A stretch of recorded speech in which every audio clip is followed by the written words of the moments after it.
The art of landscape photography is knowing how to work with the light, landscape and your emotions. Knowing what it is that you are trying to capture.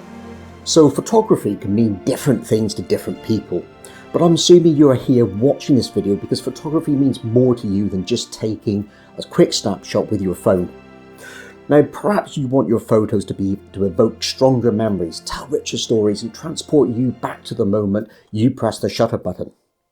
Now, even if you're just taking a snap to record a memory, it would be nice if your photographs had more impact.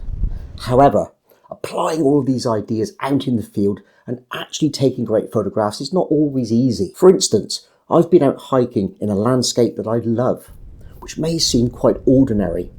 The question is, can I deliver a set of photographs that really harness the art of landscape photography? As a landscape photographer, I'm frequently asked when I go out to take pictures. The question is usually posed by photographers who assume that I must love waking up early and going out to shoot. While it's true that I love being out there once I'm up and moving, I'm also a normal person. And it's hard to resist staying in bed when it's dark and cold outside, even when I'm on a van trip. After one or two early starts, I'm ready for a break, and the assumption is that you have to catch every sunrise and every sunset to take great landscape photographs. And from a purely photographic standpoint, some of my most memorable experiences have been at dawn and dusk. However, the memories I have of those moments are the most important thing for me, even more so than the quality of the light. When I look at the photograph like this one I took during an early morning trip to Dartmoor National Park just a few years ago, I'm instantly transported back to that morning. And the first thing that comes to mind are the memories of being there. The light was fantastic, but the emotions of being witness to that moment are what really mattered to me. It was just me and my dog, and we were the only ones in the world who saw it.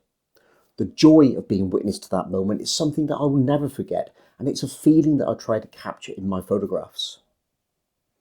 On another occasion, I was standing on the Dorset coast, counting down the minutes until the sun disappeared. I waited for the very last moment to capture the very last reflected light on the rock.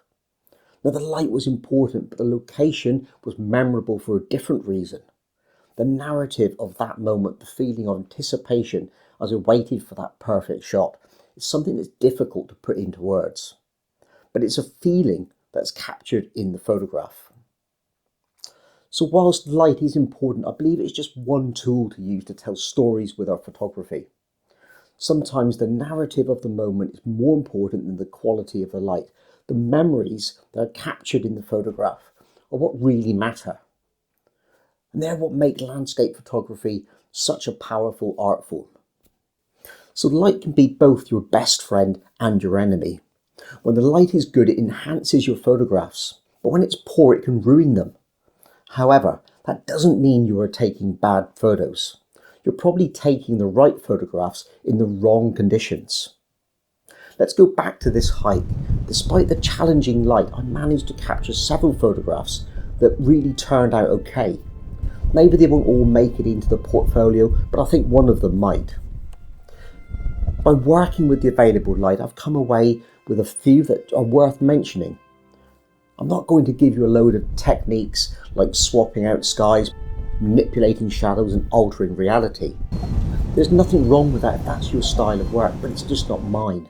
You might want to check out my video on eyewitness photography.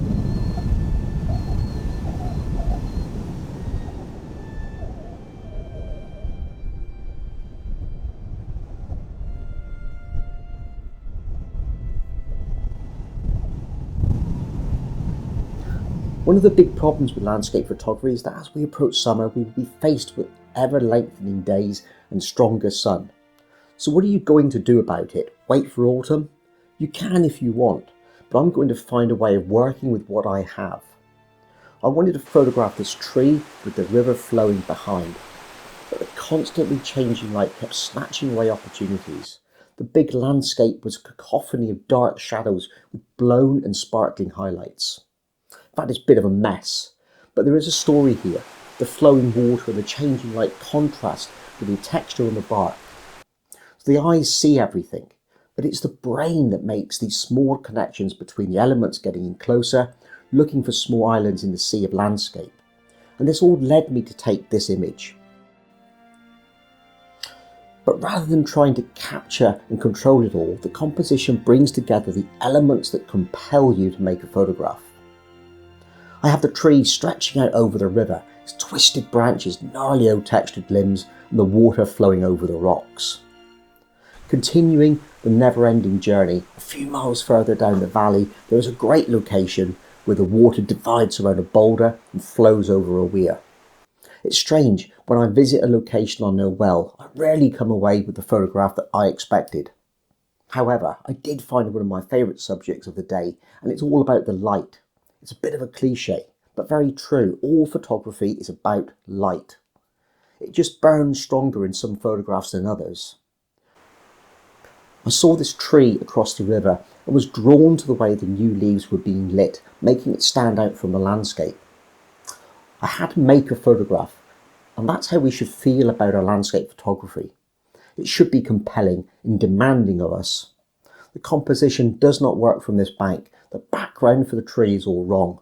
And although it's clear to the naked eye, with photography you need to be more direct with what you are trying to say.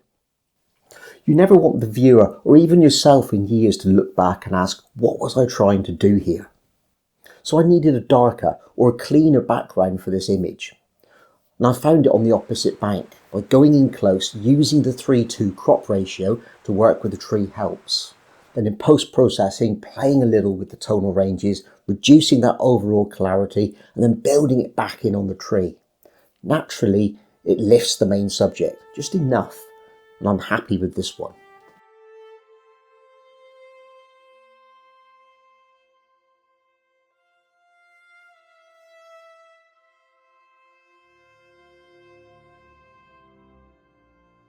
So the landscape is vast.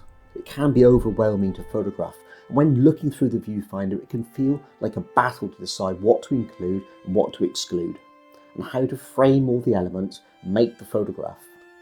It's rare that a single wide-angle photo brings together all the elements in a compelling way. Distant subjects may appear further away than they actually are, and there's a complex mix of tones, shapes and patterns competing for attention within the small viewfinder space. I find that focusing on specific elements in the scene and adjusting to the changing light works really well, cutting the scene to its basic elements. Lately, my photography tends to focus on smaller, more intimate scenes. I prefer a more mature photograph, one that doesn't demand everything at once, but rather invites viewers to take their time and appreciate what I found. So photography is fundamentally about problem solving. Whether it's figuring out the exposure or solving compositional challenges, Dartmoor's landscape is often empty with sporadic points of interest scattered throughout. Connecting these points across the vast empty spaces is never easy. When photographing a location, it's worth exploring different viewpoints and formats and crops to find the best composition and eliminate distractions. In the end, it's the connection between the near and the far elements, and the repetition of form that brought this composition together.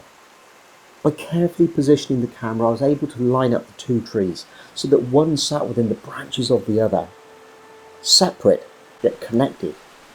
So I chose to leave a slither of empty landscape on the right hand side to hint at the continuing journey beyond.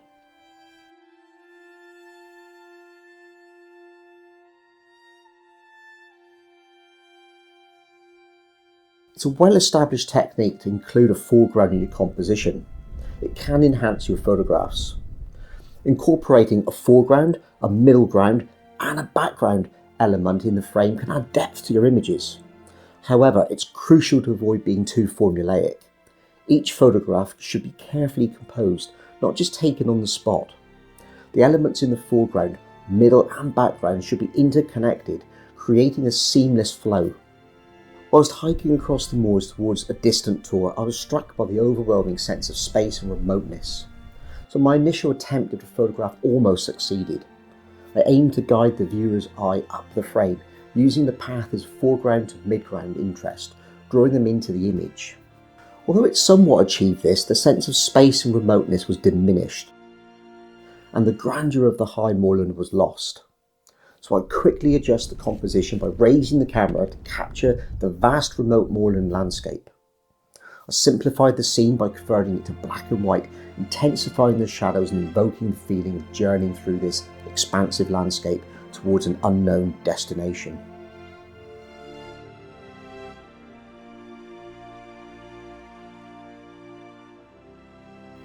So if you want to turn those less than perfect summer photography conditions into pleasing images, watch this video next.